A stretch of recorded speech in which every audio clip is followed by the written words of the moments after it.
Most men who go into the labor ward to witness their spouses giving birth have returned with varying impressions.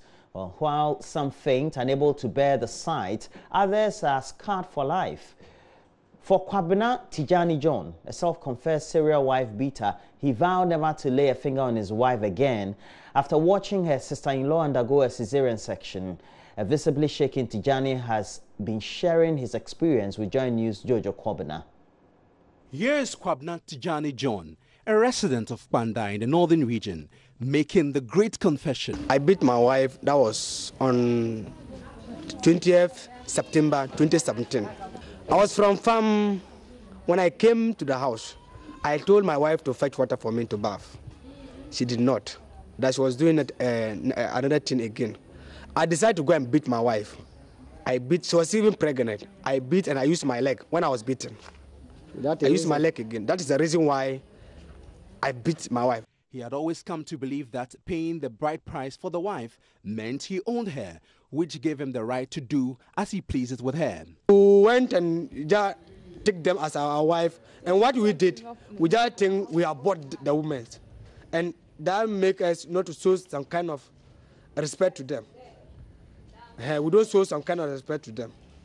We see them nothing. But today, what I've seen, I'm telling all concubines and all the relatives that what I've saw today, let's give respect to the women.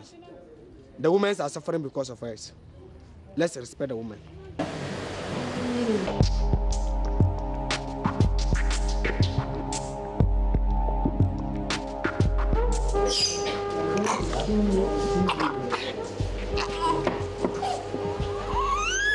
After watching an obstetrician cut open his sister-in-law to give him a nephew, Kwabena Tijani John is forced to unlearn his bad habits.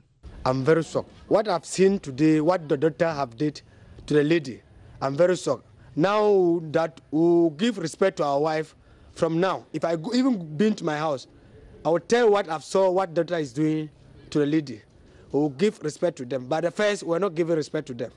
Well, if the surgical theater could change a serial wife beater, then perhaps a law that sentences women bashers to serving time in a labor ward may just go a long way to minimize the incidence of domestic violence on women.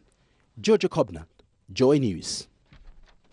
A police constable and 7 other suspected narcotic drug peddlers have been arrested with substances suspected to be Indian hemp and cocaine in Wa. Constable Nana Mwako Donko, who is with the Wa police band, was arrested earlier this week during a swoop conducted by the Upper West Police Command. The swoop was conducted to get rid of miscreants and other hardened criminals in the region, following reports of increasing insecurity in the region, especially cases of armed robbery and stealing. Rafiq Salam has the rest of the story. Briefing the media on the swoop, Deputy Upper West Commander of the Ghana Police Service, DCOP Ediot Oduro Quarton, stated that the police on Monday, 11 December 2017, picked intelligence that someone was selling narcotic drugs in his room at Doble, a suburb of Wa. The police, upon getting the information, dispatched a team of police personnel to the area. A team of police personnel from regional CID, SWAT and RDF, led by Subtenant Mr. Nkabore and DSP Clement Ali of SWAT and RDF respectively, proceeded to town and arrested Hakim Kasim, age 28 years, of house number C24, Block A, Wapani, a suburb of Wa, who was met wrapping substances suspected to be narcotic drugs. The room was searched and one police helmet was also retrieved. When he was questioned, he stated that the stuff was brought to him by a policeman called Amwakon, and the police helmet to him for sale. 6 other people, Faisal Haruna, age 21 years, Isa Ibrahim, age 38 years, Suleiman Seidu, age 29 years, Kasim Mohammed, age 17 years, Mumuni Atim, age 30 years, and Suraj Yusuf, age 45 years, who were also found in the house, were also arrested. DCOP Ediot Oduro Quarton further stated that the suspect, Hakim Kasim, led the police team to arrest Police General Constable Nana Amako Donko of the police band, who is believed to be the mastermind of suspected cocaine selling syndicate in Wa. Hakim Kasim led police to the room of number 52524, the constable Nana Amwakon Donko of police band Wa. He was met and arrested, and when a search was conducted in his room, some dry leaves suspected to be Indian hemp and a pipe were retrieved. All the suspects have been detained for investigations. Meanwhile, 26-year-old Nana Boache, who defrauded the Upper West Sector commander of the Ghana Revenue Authority with a pretext that he was an informant, was sentenced to 6 months imprisonment in hard labor. Nana Boache told the GRA sector commander, Harry Ayenimi Atampubiri, that he was a driver of an articulated truck loaded with arms and cocaine. DCOP Ediot Oduro Kwaton concluded by cautioning the public to be wary and careful about such people parading as informants. The police would like to use this opportunity to caution the public to be wary and careful of such people parading as informants, defrauding high-ranking personnel in the society with sweet or sugar-coated information. Such people use the success story of known arrests made elsewhere as their brainchild. They are cantankerous, dangerous, and very treacherous. The moment they start mentioning people of high-profile position, especially politicians and security officers, then you must be wary of them. Blackmailing is their stock in trade. Anybody who has been the victim of the nefarious activity of Nana Boache should contact Wa Police for assistance. Reporting for JoyNews, Rafiq Salam, Wa. The Food and Drugs Authority is threatening legal action against alcoholic beverage producers and media houses presenting those alcoholic products as medicinal. Well, officials say such claims amount to deception since no alcoholic product on the market has been proven to have such features. Chief Regulatory Officer for the Food and Drugs Authority, Kwesi Essel, says the authority has already served judicial notices to producers and also media houses on what he describes as falsehood in the messages about those alcoholic beverages. He spoke to Love News on the sidelines of interaction with stakeholders in the northern sector on best practices. Love FM's Thomas Pamford now reports. The FDA says continued flouting of rules and regulations on advertisement of alcoholic beverages by industry players cannot be allowed to go on.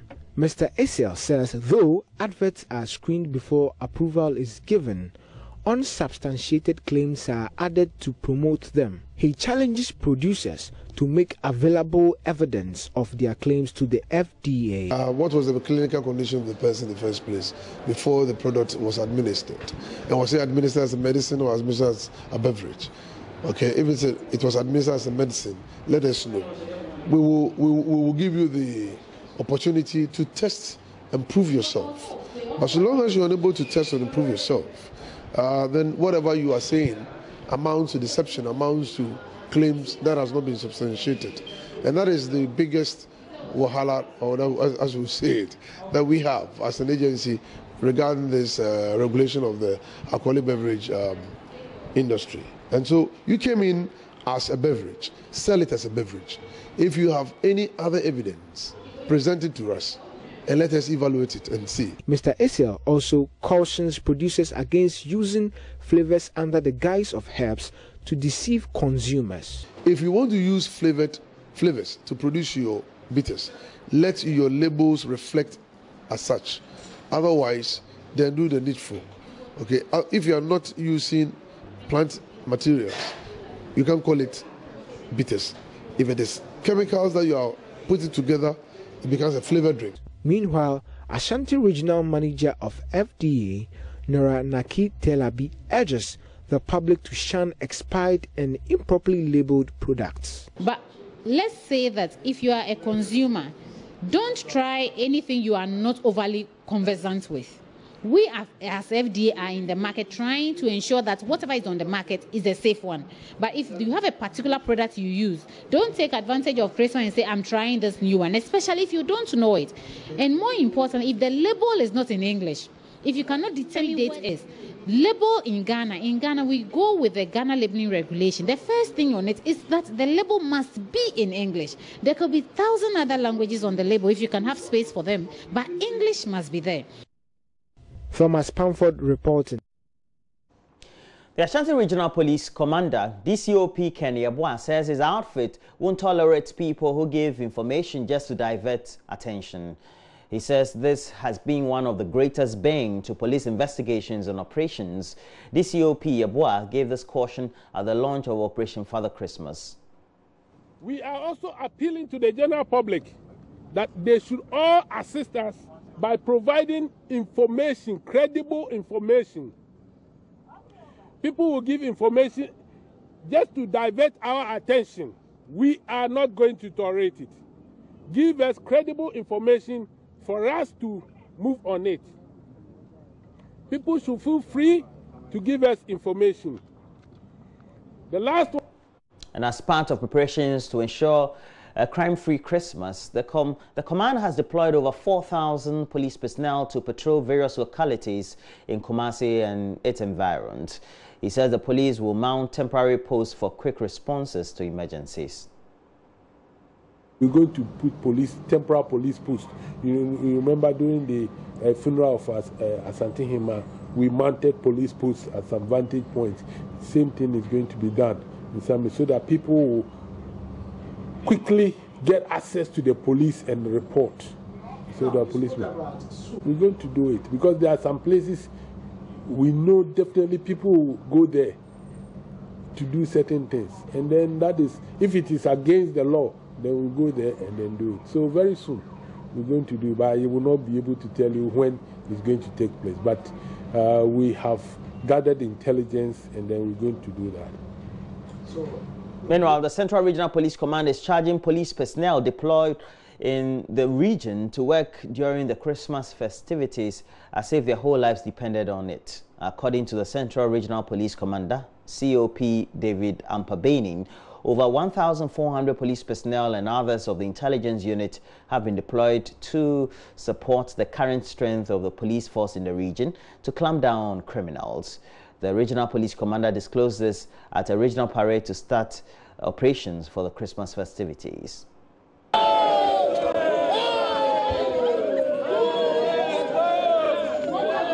All of us are aware of the responsibilities attached to Christmas. The police work is like that. While others are jubilating, that is where our work also starts. Where there is fire, that is where we enter into the fire, whilst others are running away from the fire. This is our duty, and we have accepted the responsibilities to stand up to the task.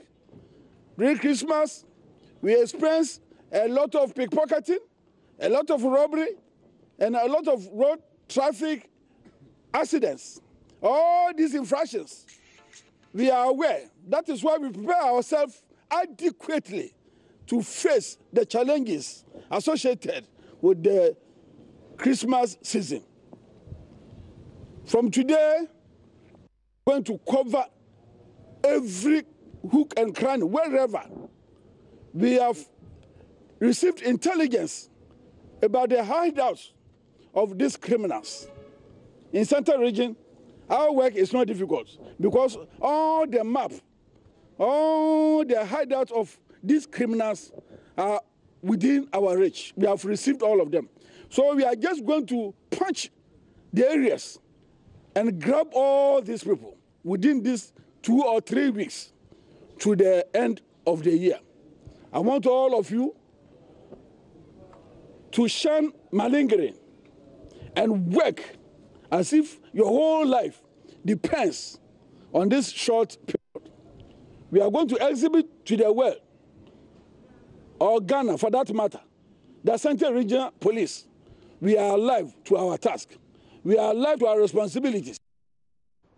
The minority in Parliament has served notice it will oppose any plans by government to sell VRS thermal plants under a new restructuring program.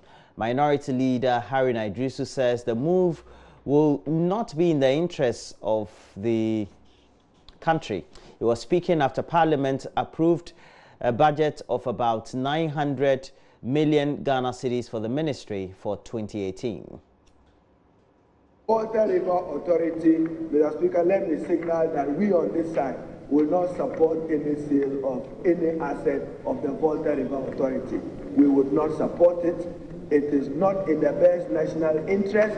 If you are talking of private sector participation within the energy sector, it already exists. That's why you have independent power producers already in the thermal regime. You only have Pui and then Akusumbo doing hydro. So let me signal strongly that you will not have our support going forward with any attempt to sell any thermal assets of the VRA. We will work with you to reform VRA to make it more efficient. Now that you are appreciating that we and VRA must be made together, advice which you refused 10 years ago, not you personally, but other players in the sector. Mr. Speaker, I'm satisfied with the performance of the ministry, except that again, Ghana beyond 8, the battle can only be the loss. Look at page 14 of your budget, 914 million. 764 million is to come from donors. The battle can only be the loss. Because if the donors fail you will fail this country, not intentionally, but because you are dependent on donors in order to execute this important thing. Mr. Speaker, there is also claim. And the Energy Minister, Boakye Jakun, assured that VRA's assets will be protected. Mr. Speaker, the policy of government in restructuring VRA is to create VRA as a holding company with subsidiaries reporting into the holding company. The hydro assets will all be classified in a subsidiary, Ghana Hydro, as an example of a name, that will maintain and develop all the hydro assets and resources that God has endowed to this country. There will be a second subsidiary that will then put together under its canopy all the thermal assets that belong to VRA. Mr. Speaker, indeed, there is an intention to sell some specific assets, not the entire caboodle of assets of VRA. That correction is important. Indeed, Mr. Speaker, it is only one thermal asset that is up for sale. But Mr. Speaker, who can contemplate a 20-year-old TAPCO asset still on the book of records of VRA and not contemplate the sale of such an old asset or a rejuvenation of it? Mr. Speaker, who can look at the asset T3, know the poor state in which it is, that in its entire life has only operated for mere 7 months, and not contemplate that this is not an asset that must be on the books of VRA.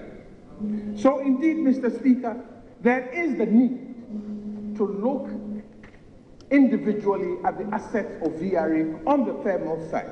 But suffice it to say that I want to assure my friends opposite that there will be a VRA thermal subsidiary that holds the thermal assets of VRA.